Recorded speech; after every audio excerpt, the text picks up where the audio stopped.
형용사 구문 정리예요. 여러분 형용사는요 세 가지 형용사가 있어요.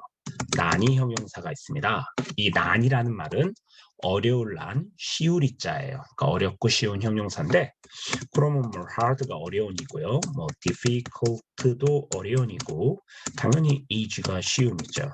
convenient 편리한도 여기에 들어가고요. 위험한 dangerous까지도 여기서 들어갑니다. dangerous까지 들어가고 그 다음에 가능한 possible, impossible, 불가능한 이런 형용사들이 전부 다 난이 형용사예요. 두 번째로 인성 형용사가 있어요. 인성 형용사는 숫자가 너무 많아서 우리가 일일이 말할 수는 없어요. considerate 그러면 사려 깊은, 뭐 kind 친절한, foolish 어리석은 이런 형용사들이 전부 다 난이 형용사일 겁니다. 잔인한, cruel 이런 식으로 끝이 없겠지.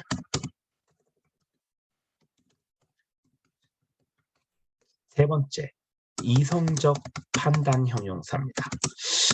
아까 봤던 의무적인 mandatory 의무적인, 뭐 필요한 necessary 이런 형용사들 있죠. 그 다음에 essential 중요한, 필수적인, 그 다음에 important 역시 중요한이죠. 그 다음에 natural 이런 형용사들을 이성적 판단의 형용사라 그래요. 이 세 가지가 어떤 특징이 있는지를 한번 볼게요. 첫 번째로 난이 형용사를 보겠습니다. 난이 형용사의 특징은요. 첫 번째가 가주어 진주어예요. It is 어렵다.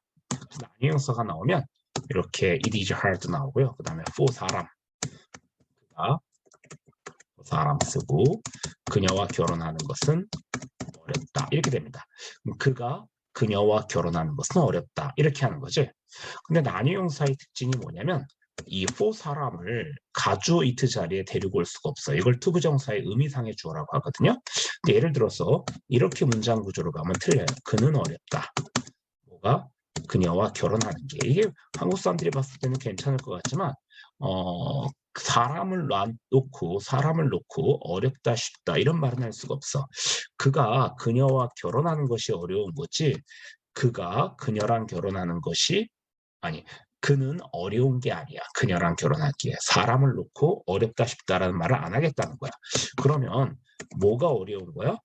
그가 그녀와 결혼하는 것이 어려운 거다. 그건 해문 눌러가지고 자꾸 이렇게 되는 거죠. 근데 조심해줘야 되겠어요. 난이 형용사. 그래서 우리가 난이 형용사를 가지고 이런 걸 보고 쉽게 말을 합니다. 뭐라고 말을 하냐면 뭐라고 말을 하냐. 사람 주어가 불가능하다. 난이 형용사는. 왜? 지금 hard의 주어로 he는 안 되잖아. 어떤 행위가 어려운 거지 사람이 어려운 건 아니니까. 그런데 문제가 되는 게 바로 뭐냐면 투부정사의 목적어예요. 이 난이 형용사의 가장 중요한 특징은 투부정사의 목적어를 가지고 it 자리에 데리고 오는 건 돼요. 그러면 she's hard 이렇게 돼요. 그래서 뭐 for him 그가 to marry 결혼하기에 그가 그녀랑 결혼하는 것은 어렵다 이런 말이 돼요. 근데 선생님 왜 사람 주어가 불가능하다고 해놓고 왜 또 사람 주어가 가능하죠? 이렇게 질문을 딱 하게 좋게 만들었잖아요. 그렇죠? 이거는 왜 그렇습니까? 라고 말한다면 이거는 해석을 어떻게 하는 거냐면 그가 그녀와 결혼하는 것은 어렵다 이렇게 해석해요. 그럼 어떻게 해석하겠다는 거냐면 이 she를 주어로 인정하지 않겠다는 거야. she를 주어가 아니라 부정사의 목적으로 여전히 봅니다. she를 주어로 인정 안 해. 그래서 she is hard for him to marry 할 때 해석할 때 그녀는 어렵다가 아니라 그녀와 결혼하는 것은 어렵다. 그가 그녀와 결혼하는 것은 어렵다. 이렇게 해석하지 그녀는 그가 결혼하기 어렵다. 이렇게 해석하진 않아요. 그래서 이때 she를 뭐라고 한다고? 투부정사의 목적어의 자리이동이다. 실제 주어가 아니라는 거죠. 이런 경우만 가능해요. 그런데 실제 주어 자리에 사람을 놔두면요. 난이 형용사인데 그러면 안 돼. 그러면 우리가 이제 판단을 해야 될 거 아니야. 시험장에서 he's hard에 줄칠 거고 she's hard에 줄칠 겁니다.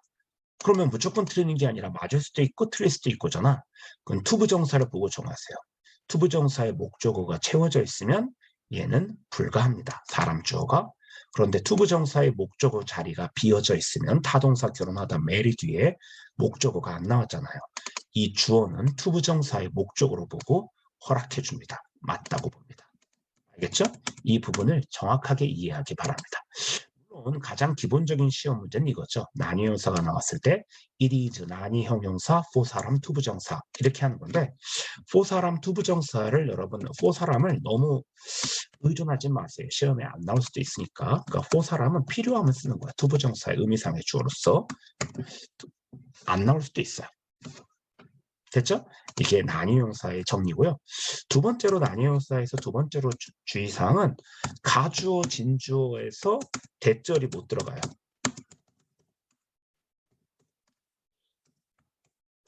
그녀와 결혼할 거라는 것은 어렵다. 이런 말은 안 돼요. 난이형용사는 뭐가 불가능하다? 가주어, 진주어 자리에 대절을 쓸 수 없어. it is that 사이에 난이형용사는 무조건 못 들어갑니다. 이게 난이형용사예요. 특징이에요. 두 번째로 가장 쉬운 게 이제 인성형용사의 특징인데요. 인성형용사는 뭐가 특징이냐? it is kind 보다 considerate 사려 깊다. 얘가 뭐 시험에 제일 많이 나오죠. 독보적으로. 그녀는 considerate 사려 깊다. 남을 배려한다. 이런 뜻이겠죠? 그리고 투부정사의 의미상의 주어가 of를 씁니다. 그가 그 일을 하는 것은 참 사려심 깊구나. 그가 그 일을 하는 것은 참 남을 배려하는 것 같아. 이런 말입니다. 그래서 인성형용사가 시험에 나왔을 때 가장 많이 나오는 것은 투부정사의 의미상의 주어를 쓸 때 for를 안 쓰고 전치사 of를 쓴다는 겁니다. 그리고 인성형용사는 사람 주어가 가능해요. 당연히 사람을 성질을 나타내는 형용사니까 의미상의 주어를 데리고 와서 he is considerate 이렇게 바꿨다고 해서 전혀 틀릴 이유가 없겠죠.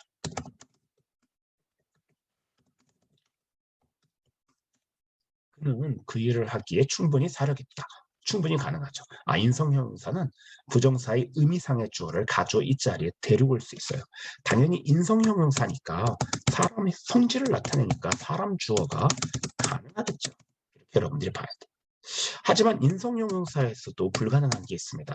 가주어, 진주어 자리에 대절을 쓸 수는 없어요. 이렇게 대절을 쓰고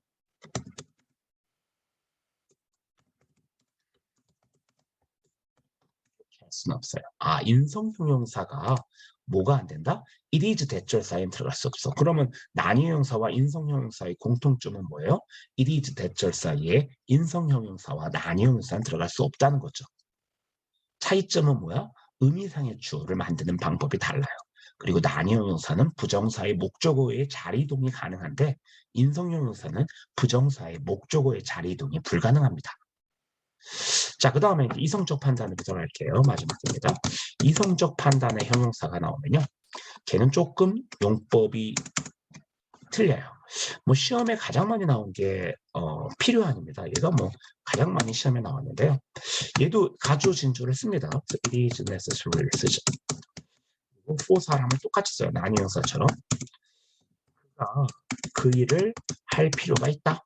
그래서 it is 이성적 판단의 형용사, for 사람, 투부정사 이렇게 씁니다. 누가 보더라도 난이형용사랑 여기까지는 비슷한 거죠. 하지만 이성적 판단의 형용사는요.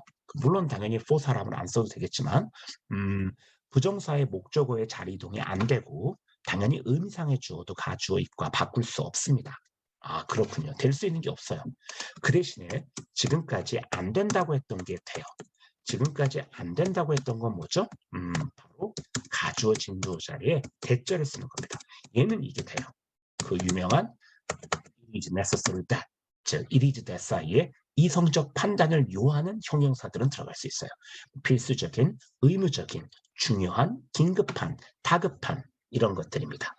근데 대절만 되는 게 아니라 또 중요한 문법이 들어가요. 대절의 주어와 동사 사이에 조동사 슈드를 의무적으로 써야 됩니다. 더 중요한 말은 이 조동사 슈드가 어떻게 할 수 있어? 생략할 수 있어. 하지만 생략하더라도 뒤에 동사원형은 반드시 써야 된다. 이 문법이 적용이 됩니다. 그래서 아까 mandatory라는 형용사 의무적인이 나오니까 어떻게 했어요? 대절 다음에 주어 should 동사원형 써가지고 동사원형 안 써가지고 걔가 답이었잖아요. 이렇게 이성적 판단을 나타낸 형용사의 특징은 이렇습니다. 그런데 우리가 주의사항이 하나 있어요. 이 형용사를 좀 보고 싶어요. inevitable과 건대에서도 한번 시험에 나왔기 때문에 이거 두 개를 한번 볼게요. 이거 마지막으로 설명하고 오늘 끝내겠습니다. inevitable와 inevitable. 얘가 필수적인이죠. 근데 필연적인이라는 건데 얘도 it is that 사이에 들어갑니다. 필연적. 자, 필연적이다라는 거잖아. 얘는 미래조동사 위를 씁니다. 그가 그녀와 결혼할 거라는 것은 inevitable하다.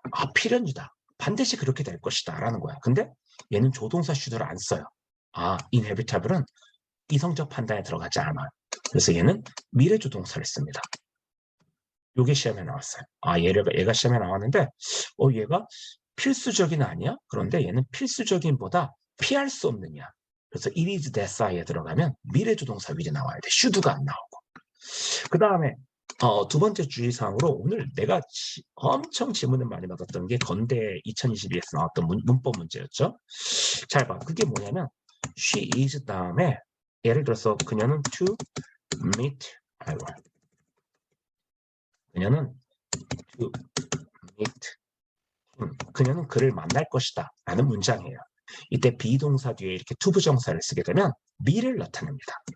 그런데 그녀는 반드시 그녀는 반드시 그를 만날 것이다. 그럼 여기다가